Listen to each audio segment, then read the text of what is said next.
Tu viens de passer des heures à créer cette vidéo entre le script, le tournage, l'édit. Tu as bien positionné ta vidéo, mais tu te rends compte qu'au final, les gens ne cliquent pas dessus. Et ça, c'est dû à la miniature. C'est pour ça que je vais te donner une méthode en 7 étapes pour sortir de cet océan et capter les clics que tu mérites. Et à toi les clics, à toi les vues.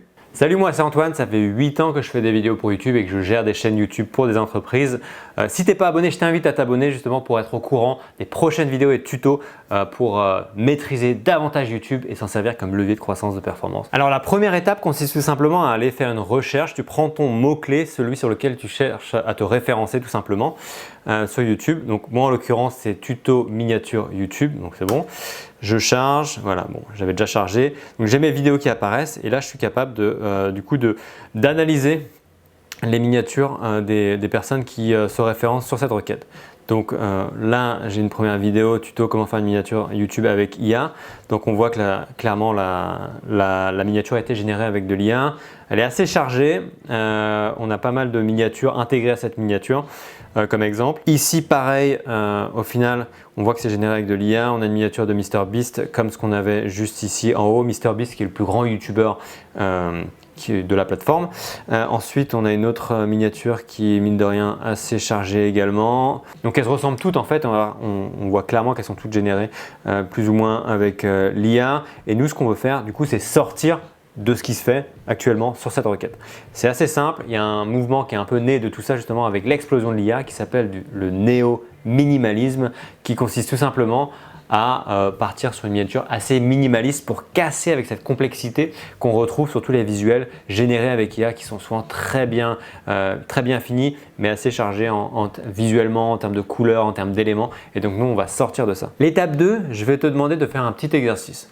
Alors, on va prendre en compte 3 éléments qui sont 3 éléments clés pour constituer une miniature. Le premier élément, ça va être un texte. Je veux 3 à 5 mots à peu près pour ta miniature qui vont chercher à décrire soit une action que cette vidéo va te permettre de faire, soit un bénéfice, enfin quelque chose d'accrocheur. Donc 3 ou 5 mots, pas plus. Ensuite, le deuxième élément, c'est un visage. Un visage, ça permet d'augmenter le taux de clic d'une miniature. Pourquoi? Parce que ça permet de connecter avec la personne qui va voir la miniature. À travers un visage, donc le tien en l'occurrence si c'est sur ta chaîne ou celui de la personne qui est filmée, tout simplement tu vas être capable de transmettre une émotion, que ce soit un accomplissement, de la peur, de la surprise, qui permet à la personne de directement capter l'ambiance de ta vidéo. Et ça permet d'intégrer plus facilement aussi le message de cette miniature et de capter l'attention. Ok. Le troisième élément, ça va être des illustrations. Tu veux accompagner ton visuel d'une illustration qui te permette, je sais pas, ça peut être l'explosion du nombre de vues parce que tu sais maintenant comment créer une miniature. Enfin, ce type d'illustrations qui vont permettre d'ajouter des éléments à l'histoire pour répondre tout simplement à la règle d'or qui est: une personne doit être capable d'identifier directement le thème de ta vidéo, ce qu'elle va aborder en 2 secondes. Nous voilà à la 3e étape et c'est là que l'IA rentre dans le jeu. Alors, je vais utiliser Claude et en fait, je vais utiliser Claude pour générer des illustrations que je vais pouvoir intégrer à ma miniature. J'ai déjà un projet qui a un prompt derrière avec ma charte graphique, donc je te mettrai en description un prompt que tu peux utiliser pour setup n'importe quel LLM que tu utilises et pour utiliser justement cette génération d'illustrations. J'ai donné également un exemple pour qu'il voit un peu ce que je souhaite et donc je lui demande, il va me le générer. Donc là, je lui ai demandé en gros qu'il me génère un visuel de type graphique avec une courbe en croissance pour illustrer la hausse du nombre de vues. Le thème, je lui donne le thème de la vidéo qui est comment créer une miniature YouTube pour augmenter en l'occurrence ses vues. Et après, je lui donne en pièce jointe un exemple pour qu'il puisse se baser sur quelque chose et il va me la coder derrière en se basant du coup sur les couleurs de YouTube Growth Engine qui est du coup la chaîne YouTube. Et là, il va me donner un rendu directement, x 12 vues.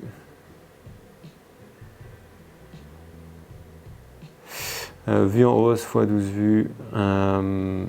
Ok, donc c'est pas mal, mais je veux quelque chose de plus impactant. Je vais lui demander, mais plutôt un pourcentage, plus 500% de vues. Voilà.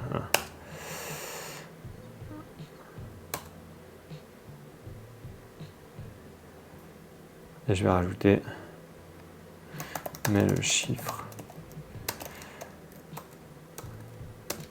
plus 500% en vert, tout simplement en vert parce que vert c'est universel. On sait que quand un KPI est vert, c'est bien, quand il est rouge, c'est pas bien.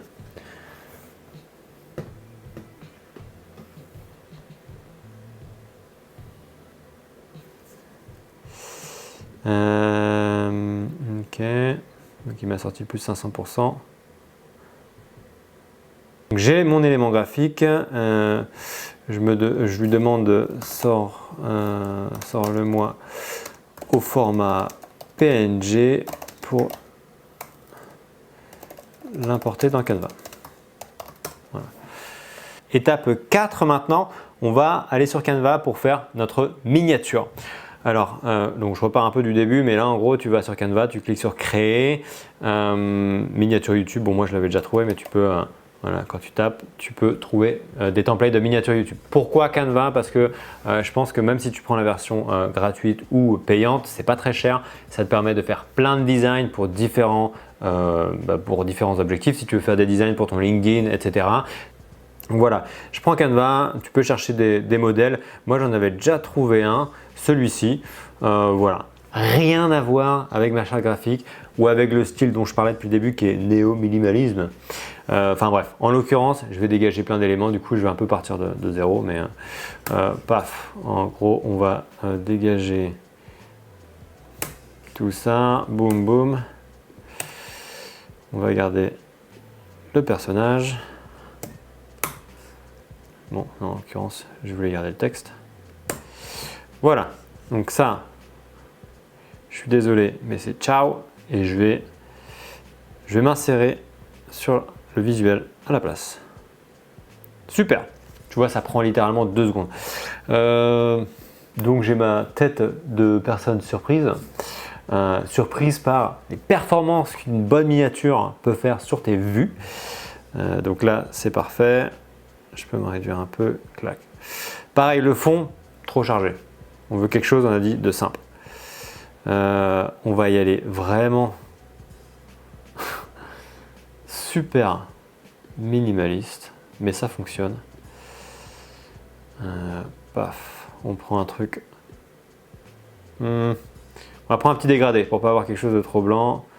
Ok. Et on va l'envoyer à l'arrière. Super. En ce qui me concerne, je vais me donner un peu de relief parce que sinon c'est trop... En ce qui me concerne, je vais donner un peu de relief, tu vois là ici, pour ressortir du fond.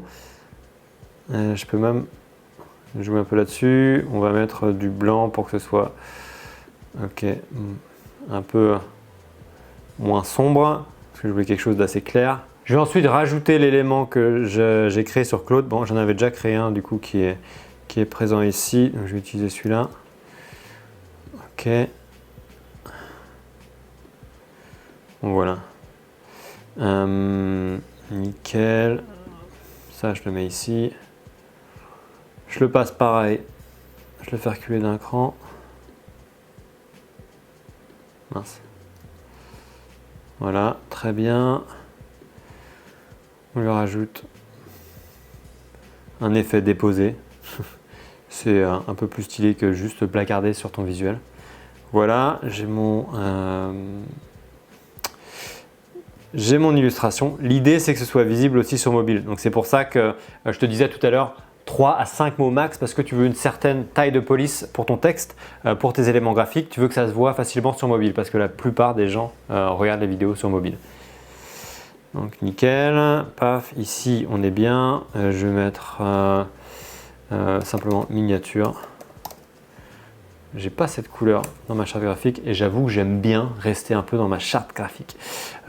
J'ai créé un modèle de marque sur Canva, donc là je retrouve mes couleurs ici directement. Ce qui est bien, si je voulais utiliser le doré, je pourrais. Bon là ça serait très moche, on est d'accord. Je vais rester sur du noir. Je vais l'agrandir ce texte, miniature. Ok. Nickel. Très bien. Ensuite, bon, je vais rajouter des éléments pour intégrer le fait qu'on parle d'IA. C'est quand même des trucs qui fonctionnent assez bien à chaque fois. Tac. J'ai pareil créé un petit élément graphique dans ma charte qui est ce petit plus. Pourquoi? Tout simplement parce que c'est une tendance qui a pas mal sur, notamment sur LinkedIn, les Claude plus une autre application et qui nous permet en fait de réaliser des tâches assez rapidement, assez efficacement. Donc bref, toujours est-il que j'ai repris ce code aussi pour faire miniature Claude plus Canva. Pouf! Ça nous fait un plus 500% de vues. Donc là j'ai un message très clair. Je suis encore un peu sombre je trouve derrière. Donc je vais m'agrandir ça et on va décaler ici.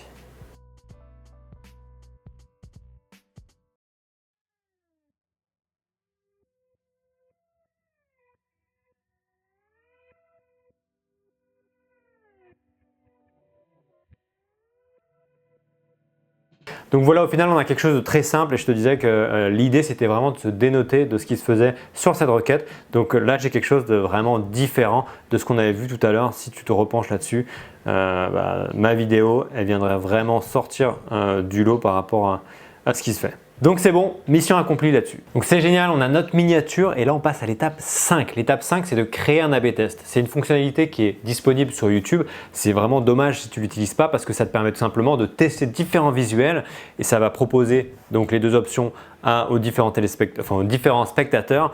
Et puis en fonction des performances de chaque visuel, il y en aura un qui prendra le dessus. Et l'idée est donc de pousser le plus performant qui te permettra d'avoir davantage de vues. La force encore une fois ici de Canva, c'est que je peux, paf, ici dupliquer super simplement mon visuel.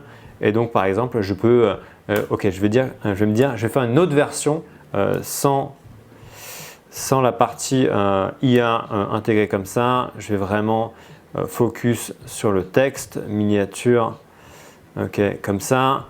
Je peux même agrandir ici pour rendre encore plus visible les résultats. Avec ma tête qui va ici là-dessus, je peux m'en rajouter comme ça, me mettre derrière le miniature, enfin devant le miniature je veux dire. Hop, on fait reculer d'un niveau. Donc on a quelque chose aussi de très propre, miniature, très bien. Ok, donc là j'ai mes deux visuels tu vois et je suis prêt pour faire mon A/B test. Ça m'a pris littéralement 1 minute. Donc tu vois la puissance de l'outil, c'est génial. L'étape 6, c'est une étape nécessaire pour ton futur. Tu veux tout simplement capitaliser sur ton travail. Ici en l'occurrence, ce que je vais faire, c'est créer un modèle de marque sur Canva. Créer un modèle de marque me permettra de réutiliser ce template, de le modifier dans le futur si je veux partir sur une autre vidéo, une autre miniature sans devoir partir de zéro parce que ça peut être vite long et donc là en l'occurrence je gagne du temps, c'est impressionnant. C'est très simple, tu vas simplement dans partager ici, attends, je vais afficher tout, modèle de marque, voilà donc je peux ici choisir avec qui je veux le partager, donc là je fais publier et fermer. Super, j'ai mon modèle de marque qui apparaît ici avec les deux visuels. Et moi, très content, très surpris par les performances. Mais pas tellement parce que j'ai vu l'impact que pouvait avoir une miniature sur les performances d'une vidéo et c'est pour ça que c'est très important de le maîtriser et de faire des tests en continu. Ok, donc là tu vois après une fois que tu te reconnectes à Canva, si tu voulais retrouver ton modèle de marque, tu peux tout simplement aller, bon ça apparaît ici dans les récents, mais sinon dans les modèles qui sont ici, pardon pas celui-là, dans marque. Et là, tu retrouves tes différents modèles de marque. Et la 7e étape qu'on attendait tous, c'est tout simplement de pouvoir télécharger sa nouvelle miniature sur la vidéo. Tu peux tout simplement soit updater une vidéo existante ou l'intégrer sur ta nouvelle vidéo depuis ton espace YouTube Studio. Je terminerai avec un point important, c'est que les miniatures elles peuvent avoir une date de péremption. Pourquoi? Parce que sur YouTube, on va avoir des tendances. En l'occurrence, là, avec l'explosion de l'IA, on a beaucoup de, comme je te le disais tout à l'heure, de miniatures très chargées. Donc là, on a un retour à ce qui se faisait avant, de quelque chose de plus minimaliste, toujours quali, hein, mais plus minimaliste. Donc c'est vrai pour cette année, mais peut-être que l'année prochaine, ce sera différent. C'est pour ça que c'est important de monitorer les performances de ces vidéos, des vidéos qui performent le plus ou celles qui ont du mal à performer, et de faire des tests sur ces miniatures avec ce qu'on vient de faire, par exemple. Voilà, c'est la fin de cette vidéo sur comment faire une miniature YouTube qui performe, qui clique, qui génère des vues. N'oublie pas de t'abonner en cliquant sur le bouton s'abonner et la petite cloche pour activer les notifications. Et puis nous, on se donne rendez-vous pour une prochaine vidéo. Allez, salut!